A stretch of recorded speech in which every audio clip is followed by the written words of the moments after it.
প্রতি বছর ৯ আগস্ট আন্তর্জাতিক আদিবাসী দিবসের অংশ হিসেবে বাংলাদেশীয় দিবসটি পালন করে থাকে ক্ষুদ্র নৃগোষ্ঠী সম্প্রদায়। এবারেও নৃগোষ্ঠী সম্প্রদায়কে সাংবিধানিক স্বীকৃতি প্রদান সহ বেশ কিছু গুরুত্বপূর্ণ দাবি এনে বুধবার সারা দেশের মতো ময়মনসিংহ দিবসটি উদযাপিত হয়। সহকর্মী ওমর ফারুক সুমনের রিপোর্ট। আমাদের এই আদিবাসী দিবসে সরকারের প্রতি আমাদের আকুল আবেদন এবং আমাদের মূল যে দাবিগুলি: ১. বাংলাদেশের সংবিধানে আদিবাসী হিসাবে সাংবিধানিক স্বীকৃতি প্রদান। ২. আদিবাসীর ভূমি সমস্যা সমাধানে পৃথক ভূমি কমিশন গঠন করা। 1991 সালের আদমশুমারি রিপোর্ট অনুযায়ী বাংলাদেশে মোট নৃগোষ্ঠী সম্প্রদায়ের জনসংখ্যা 12 লক্ষের উপরে। বর্তমানে তা 20 লক্ষের কাছাকাছি।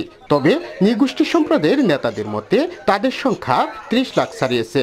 1993 সালে জাতিসংঘের সাধারণ অধিবেশনে 1993 সালকে আদিবাসী বর্ষ এবং 1995 সাল থেকে 2004 সাল পর্যন্ত আন্তর্জাতিক আদিবাসী দশক হিসেবে ঘোষণা করা হয়। এ অবস্থায় 1993 সাল থেকে বাংলাদেশে লক্ষ লক্ষ নৃগোষ্ঠী সম্প্রদায়ের বাসিন্দারা আদিবাসী হিসেবে সাংবিধানিক স্বীকৃতির দাবিতে দিবসটি পালন করে আসছে। বলতে গেলে বলা যায় যে এরকম স্মারকলিপি লিখতে লিখতে স্মারকলিপি পাহাড় আমরা জমায়ে তুলছি, তো আদৌ কোনো দাবি দেওয়া বাস্তবায়ন হয়েছে বলে আমাদের মনে হয় না।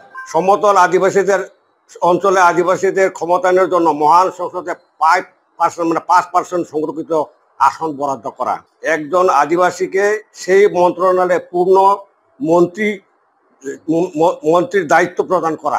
সাংবিধানিক স্বীকৃতি দেওয়ার পাশাপাশি সংসদে সংরক্ষিত আদিবাসী আসন, সংরক্ষিত আদিবাসী নারী আসন সহ বেশ কয়েকটি দাবিতে প্রতিবারের নিয়ে আজও ময়মনসিংহে বিভিন্ন কর্মসূচি পালন করে নৃগোষ্ঠী নেতারা। আমরা আবার সরকারকে স্মরণ করাইয়া দেই আমাদের দাবিগুলা, কিন্তু এই দাবিগুলা যে পূরণ হচ্ছে না, আদৌ হবে কিনা আমরা সন্দিহান। সরকারি চাকরিতে প্রথম ও দ্বিতীয় শ্রেণী সহ সকল শ্রেণীতে শতকরা 5% কোঠা বরাদ্দ পুনঃ বরাদ্দ করা। অনগ্রসর পিছিয়ে পড়া নৃগোষ্ঠীকে সামনে আনতে হলে আদিবাসী হিসেবে স্বীকৃতি দেওয়া প্রয়োজন বলে মনে করেন নৃগোষ্ঠী সম্প্রদায়ের এ নেতা। যারা পিছিয়ে পড়া জনগোষ্ঠী, এই পিছিয়ে পড়া জনগোষ্ঠীকে সামনে আগাইতে গেলে তো, সমতলে চলতে গেলে তো এদের জন্য একটা সুযোগ সুবিধা দিতে হবে। প্রতি বছর নৃগোষ্ঠী সম্প্রদায়ের প্রায় 30 লক্ষ মানুষ আদিবাসী হিসেবে সাংবিধানিক স্বীকৃতির দাবিতে বারবার দিবসটি পালন করে থাকে।